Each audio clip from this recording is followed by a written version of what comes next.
Hey guys, Brian Schoaf here with another review. This one is the Ultimate Emissary Predator from Neca Toys. Now this guy is interesting in that he was a massive part of the movie but was cut out due to extensive reshoots, and we'll never know what that might have looked like.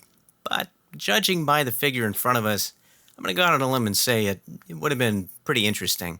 Maybe he and the Fugitive would have met with an epic bro slap and an arm wrestling competition. Sadly, we'll never know.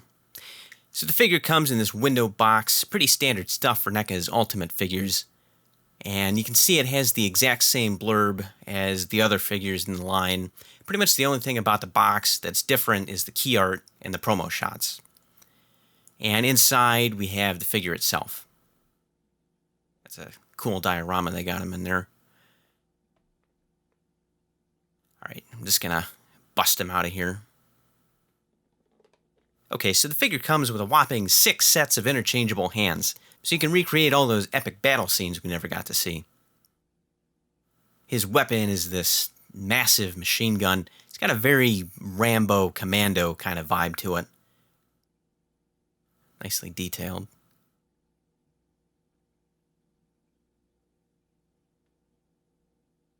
And then we have his alternate head. Now, it's worth pointing out, this is the exact same head as the Fugitive, just with a slightly different paint job. Fugitive has a kind of marble wash, whereas the Emissary has a slightly glossy, metallic look to it. Now, with the same style mask, I think it's pretty safe to assume these guys were on the same side. What's the matter? Project Stargazer got you pushing too many pencils? Alright, so articulation-wise, the ankles are on a ball joint, and got a bit of swivel to them.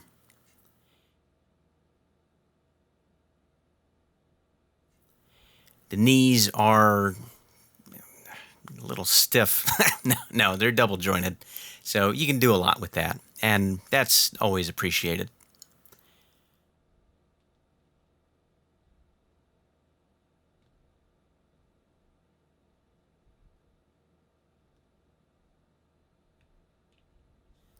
The elbows are also double jointed, and the wrists and forearms swivel, so you'll have no trouble posing him with that machine gun.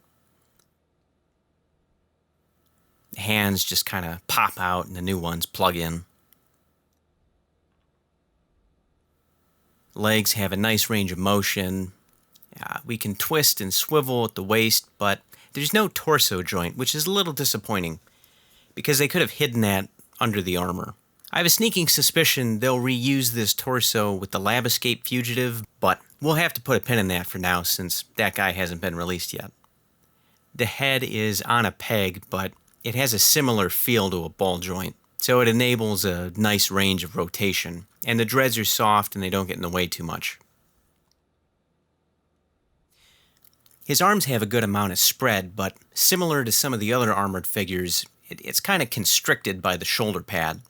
It only goes so far without forcing it, but luckily it isn't as limiting as it could have been.